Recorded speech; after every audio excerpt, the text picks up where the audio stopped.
സെൻസസിൽ ഞങ്ങൾക്ക് കിട്ടിയ സർക്കിൾ തപ്പി ഇറങ്ങിയതാട്ടോ ഞങ്ങളെ ടീം. ഉച്ചയ്ക്ക് സ്കൂളിൽ നിന്ന് ഇറങ്ങിയതാണ്.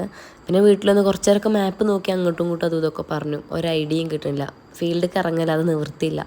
നേരെ ഫീൽഡിലേക്ക് ഇറങ്ങി ഓരോ ജംഗ്ഷനിലും ഞങ്ങൾ നിർത്തി ഞങ്ങളെ മാപ്പ് എടുത്ത് നോക്കും. അപ്പോൾ അതാണ് നമ്മുടെ ഏരിയ എന്ന് തോന്നും, ബോർഡർ അതാണെന്ന് തോന്നും. കുറച്ച് അപ്പുറത്ത് പോയാൽ തോന്നും അതാണ് നമ്മളെ ബോർഡർ എന്ന്. മൊത്തത്തിലാകെ കൺഫ്യൂഷൻ. കുറേ നേരം ഞങ്ങൾ അങ്ങോട്ട് പോയി ഇങ്ങോട്ട് പോയി, അവിടെ സ്റ്റക്കായി. ഓരോരോ ജംഗ്ഷനിൽ ഞങ്ങൾ സ്റ്റക്കായി. കുറേ നേരം മാപ്പ് നോക്കി അങ്ങോട്ടും ഇങ്ങോട്ടും ഡിസ്കസ് ചെയ്യും. ലാസ്റ്റ് സീമ ടീച്ചർ പറഞ്ഞു നമുക്കൊന്ന് മെമ്പറെ വിളിച്ചു നോക്കാമെന്ന് പറഞ്ഞു. അങ്ങനെ മെമ്പർ എത്തിയപ്പോൾ ചട്ടപ്പടേനെ കാര്യങ്ങൾ കഴിഞ്ഞു. മെമ്പറാണത്ര അത് ഡിവൈഡ് ചെയ്തിട്ടുണ്ടായിരുന്നു, ആ പോർഷനാക്കി കൊടുത്തിട്ടുണ്ടായിരുന്നത് അവരുടെ വാർഡ്. അപ്പോൾ ആ വാർഡിൽ തന്നെ നമുക്ക് മെജോറിറ്റി ഭാഗങ്ങളും നമുക്ക് സെൻസസ് എടുക്കാനുള്ളത്. അപ്പോൾ പെട്ടെന്ന് നമുക്ക് വണ്ടിയിലൊക്കെ ബൈക്കിൽ കയറി കറക്റ്റ് നമ്മുടെ സർക്കിളൊക്കെ കാണിച്ചെന്നു. ഞങ്ങളെല്ലാവരും കറക്റ്റ് ലൊക്കേഷൻ കണ്ടുപിടിച്ച സന്തോഷത്തിലാണ് കേട്ടോ. അപ്പം അങ്ങനെ ഞാൻ നേരെ പിന്നെയും തിരിച്ച് വീട്ടിൽ തന്നെ വന്നിട്ടുണ്ട്. വന്നപ്പോൾ നല്ല ടയേർഡായിരുന്നു, കുറേ നിന്നിട്ടും നടന്നിട്ടൊക്കെ.